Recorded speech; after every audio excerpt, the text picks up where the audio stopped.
What is up, guys? My name is Kaylee. Welcome back to my channel. Today we are going to talk about the 17 books that I read in April.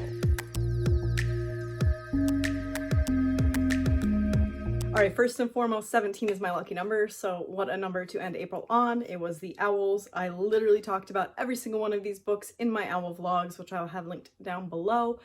But know that if you didn't want to watch the vlogs, totally fine. I will give a brief reasoning behind the books and the ratings I gave them, and hopefully this video is not too long because I talked about them a lot in the vlogs. Also, let me say I rated 9 of these books 5 stars, and I had like a streak of 5 stars in the middle of the month that I didn't even realize I had until I was putting together my list.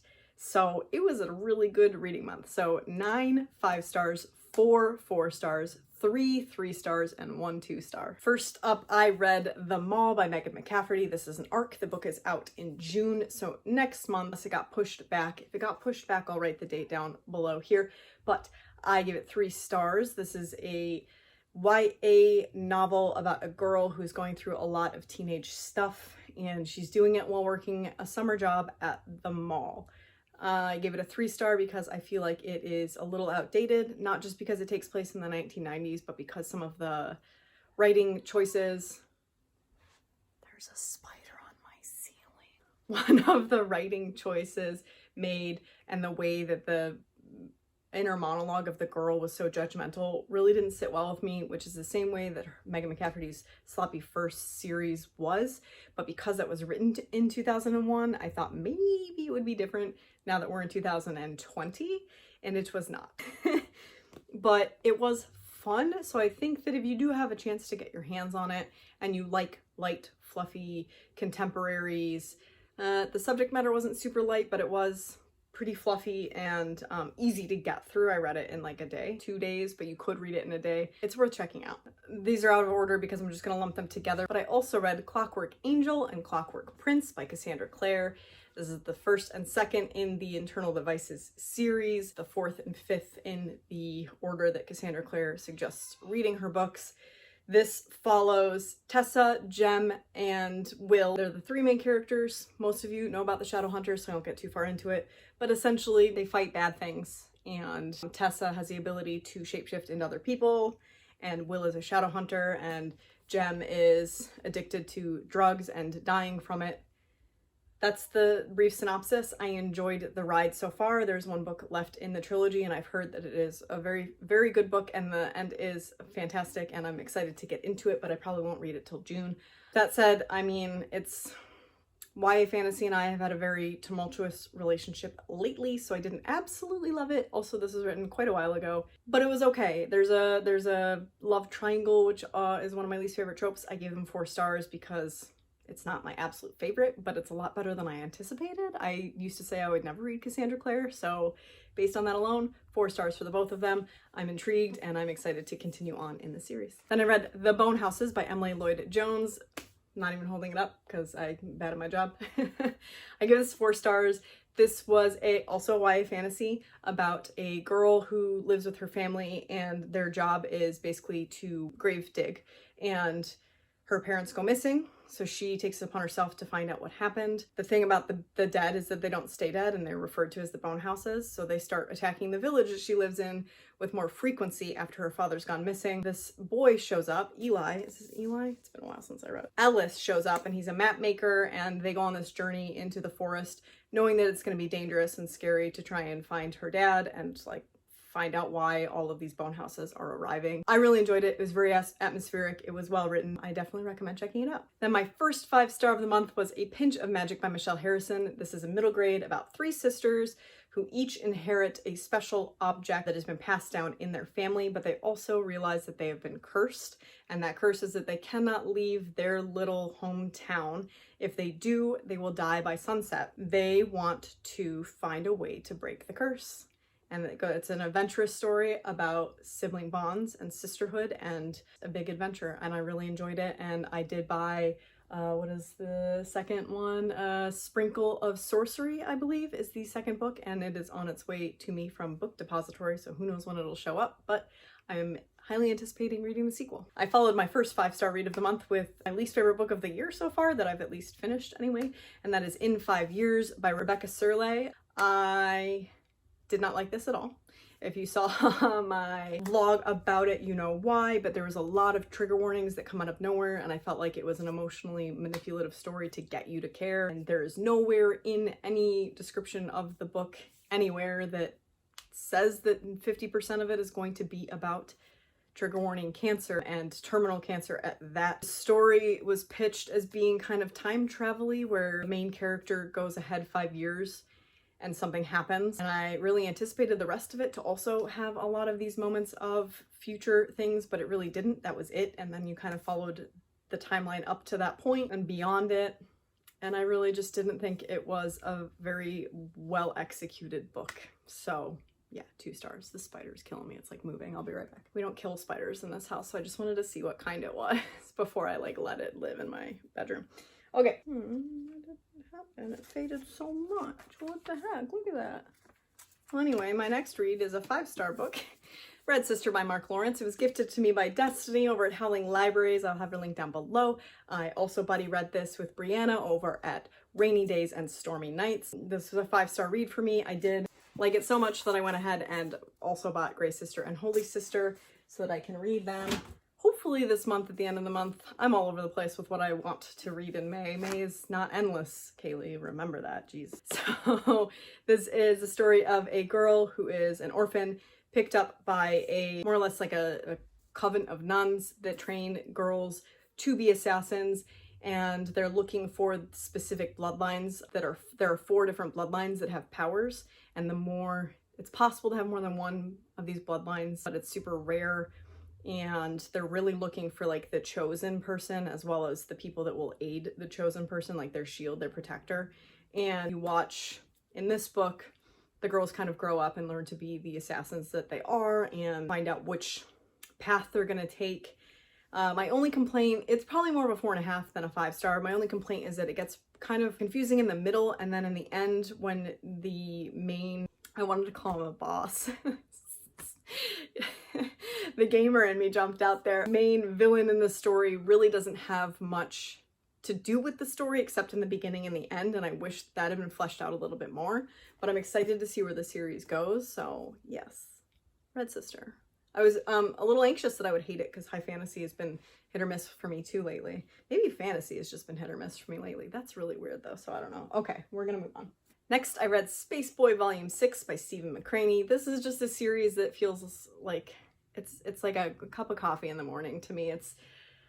I know going into it that not a whole lot's gonna happen, that the art's gonna be cute, that the story's gonna be a little predictable, but I'm in love with it. I really am. And as you can't really see, but they're right doing this in reverse here. Got there. So I am collecting them, and it's just very simple. It's a very simple story that's sci-fi. It's about a girl who has spent her life on a spaceship, and her father loses his job, so they get cryogenically frozen and sent back to Earth, and she now has to live on Earth, this planet she's not used to, and it's 30 years in the future since they were frozen for that long to travel, and things have changed drastically technology-wise, so it's like a coming-of-age novel done in graphic form. I find it charming too, because almost every issue has more than one like grammatical or spelling error in the text. And for whatever reason, I just find it incredibly charming in this series alone. So yeah. Oh, if you didn't guess, I gave that 5 stars. Just, they're all gonna be 5 stars. Also, I should mention that Red Sister was the beginning of my 5-star like chunk, where books that I read all got 5 stars for a while. So we'll carry on with Beach Read by Emily Henry. If you remember, if you watched the vlogs, I was very hesitant about going into this, even though some of the people that I love and trust the most had absolutely nothing but good things to say about this. Emily Henry has been very hit or miss for me since her first novel, A Million Junes, which I absolutely loved and adored. But this is her first adult romance, and I absolutely loved it. I thought that the characters were relatable. The problems that they had were genuine and relatable. It wasn't a romance based on miscommunication to the extreme, and it wasn't, I don't know, it just fit with my ideal romance. and the like smutty scenes were so well done. Brooding love interest was definitely a charmer, and I really liked the main character and being inside her head and figuring out her problems alongside her, and I just really enjoyed it. And if you like adult romances that aren't like smut centered, there's smut within the romance and it's like a contemporary story, takes the front, then this is worth checking out. I had 3 favorites of the month. Beach read was one of them. This is probably the top of my list. And that is Lovely War by Julie Berry. I talked about this book ad nauseum for a while. I'm pretty sure I convinced several people to buy the paperback that was $5 on Barnes & Noble if you bought anything else. And hope that deal's still going on if you're watching this now. Lovely War is a historical fantasy romance that takes place in the 1910s to the 1920s. It is told as a story within a story, and the storytellers are gods. You've got Ares and Aphrodite and Hades and Apollo. There's one more, why can't I remember right now? Hephaestus, he's like one of the main storytellers. I don't know why I forgot. They're doing their own thing in a hotel room in like the early 1940s, and Aphrodite is basically telling the story of her job and why it's important and why people don't really understand what she does. And you're getting that in the form of 2 different love stories that are happening during the First World War. And it's the chapters, one of the big things that I always talk about is the chapters are super short. They're like 1 to 5 pages long. So you just keep reading the next one until you're like, okay, I'll get to one that has more than 5 and then I'll stop. So it goes by so fast, and you really care about the people within the story, even though there are so many to follow. And it looks thick, but it's not. It's a fast read, and it's a very good read, and I cried a couple times throughout it, and I highly recommend it if any of that sounds good to you. I am not a big romance fan. I'm not a big historical fiction fan. It really has to hit home for me to read either of those. This will easily make the top 10 of the year. This is easily my favorite book of the month, and I highly recommend it. Oh, I forgot to add, I also read The Flat Share by Beth O'Leary in between those. I listened to it on audiobook. I really enjoyed it. Another 5-star read to continue the streak. It is a story about 2 people that share a flat, but they never see each other. They've never met because their hours are opposite. They leave each other sticky notes, and that's how they get to know each other. And there's a depth to it because the male character has a brother in prison who he swears is wrongly accused, and he's trying to figure out a way to get him out. And then her story is that her past ex is emotionally abusive and stalking her. And so they've both got these like dark stories underlying throughout it, but like the main focus of the story is them, like their relationship and then how it forms.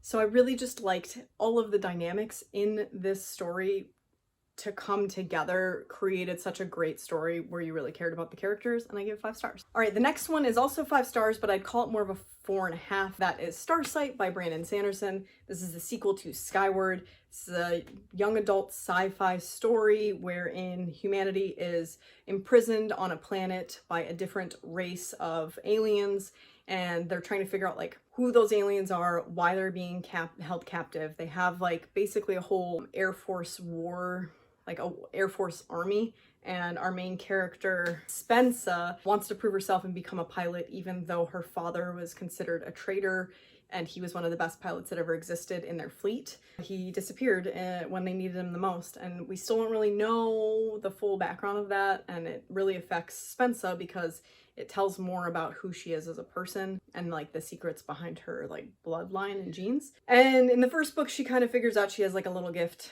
and it gets explored more in this book. And also she moves, like she leaves the planet and goes somewhere else as like undercover. And I enjoyed this way more than I enjoyed Skyward. I gave Skyward 4 stars because it was mostly good, but I felt like it went on too long. And this one was also very long, but because we had a different atmosphere and met a whole different slew of characters and they were all different alien races, it made it a lot more fun, I think. And I looked forward to reading it more than I had Skyward. Skyward took me like a week and a half to read, and this took me 4 days, if that gives you a good comparison. But yeah, 4.5 stars, gave it a 5 because I was feeling super generous that day. Then I read Aquacorn Cove by Katie O'Neill. I needed short books. This is a very cute middle grade graphic novel that basically is telling you why keeping the planet healthy and not overusing it for your benefit is important to society and to your existence. And it was just really, really great. And I read it right around Earth Day, so it was like perfectly timed. And I read it to my eldest son, who really enjoys being read to, and he really liked it too. So endorsements abound, 5 stars. Then I tried to read If Only I Could Tell You by Hannah Beckerman and DNF'd it, and I replaced it with How Not to Die Alone by Richard Roper. This is a story of a man who works at a company in which he has lied in the beginning and said he has a wife and kids, which he does not, but it's kind of stuck with him for years, and everybody at his office believes this lie. And then he meets a woman that he's falling for, and he has to grapple with the idea of confessing that he's lied all along. And I gave it 3 stars. It could have been so much better, but I said in the vlog that the last part of it was well done, and it could have been earlier to make it more impactful, and it would have been a better book for it. But it wasn't terrible, but it also wasn't great. And if I know the majority of your tastes, my dear viewers, I don't highly recommend it. Then I listened to Lucky Color by Emma Mills on audiobook. This is Emma Mills' latest story, and I gave it 3 stars. It was perfectly middle of the road. It's a YA contemporary about a girl whose father doesn't live with her or her 3 sisters. She's the middle child. She lives with her mom and her mom's now fiance, and her dad is like a famous radio DJ, and she takes a radio class, and it's kind of about the relationship she forms in her group of radio hosts and whatnot, as well as kind of grappling with the new marriage possibility and how big of an asshole her dad is. And it was okay. It was predictable. It wasn't anything new or exciting, and I didn't like fall in love with any of the characters as I have in the past with some Emma Mills works. It was good if you like Emma Mills work, or if you like just your average standard YA contemporary, you will like it, and it's a short read, so I don't not recommend it, but I also don't think it's her best work. Then I read The House with Chicken Legs by Sophie Anderson. This is a middle grade story about a young girl who is set to take the place of her grandmother, who is a Baba Yaga. Her guardians and their house with chicken legs moves around and takes up place where people need it the most. And these people are the people that have died. They come at night to their gates, and they like break bread with the Baba Yaga and tell their life story before she helps usher them through the gate onto the afterlife. I gave it 4 stars. I think if I went with a personal rating, it would be closer to a 3, but because middle grade is not my repertoire and it's not written for me, I did bump it up to a 4. It is a good story, but my annoyance that I had with it was that the main character makes all these decisions that are selfish and about her wants instead of what the right choices are. But that's typical of a 12-year-old and should be taken into consideration. So I did give it a 4 star. I've read middle grades I like more, but I thought it was very cute. And I ended the month on a bang, and that is with a bang, on a bang, and that is Station 11 by Emily St. John Mandel. This is a pandemic story. It goes 2 timelines. So you have the pandemic happening in the beginning, and then you divert into 20 years in the future, or basically one person's lifetime leading up to the pandemic. There's a reason for the 2 storylines, but this is a very person-centric story. This has a lot to do with humanity and society and what happens when it breaks down and how to survive, and whether survival is really enough to consider it living. I really, really loved it. It might not be the right time for a lot of people to read a story about a pandemic, which is a very, very bad pandemic at a time like this where we're in our own pandemic, but some people might actually gravitate towards that kind of story. So if you're thinking about it, because this does sound like something you gravitate towards, I highly recommend it. I gave it 5 stars. This is my 3rd in my top 3 books of my favorite reads of April. That is it. 17 books. I did it rapid fire. If you have any interest in learning further about my opinions on any of them, I will have all the vlogs linked down below. I gave very thorough reviews throughout the month on them, which is why I didn't want to spend too much time on them through the wrap up. That said, what a great reading month. Let me know down below what your favorite books are. Again, mine were Beach Read by Emily Henry, Lovely War by Julie Berry, and Station 11 by Emily St. John Mandel. Wonderful ladies writing wonderful books. April was a good reading month, and I hope May is just as good. Participating in the Owls, let me know if you successfully completed your career. I got 2 careers and a certification done, so I'm pretty proud of myself and looking forward to the Newts, wherein I'll probably just narrow it down to the 1 career and go from there. That's it for me, guys. Thinking of you, and I hope that you're doing well despite everything that we're going through right now. I hope to see you in the next one, guys. Like if you've liked this video, subscribe if you're new here and want to see more content from me. I post all my social media links down below. You can find me on Instagram, Twitter, and Goodreads. I respond to messages. I talk about books to you in the comments. And I love you all for being here and for spending time with me. Wishing you well, and I will see you in the next one.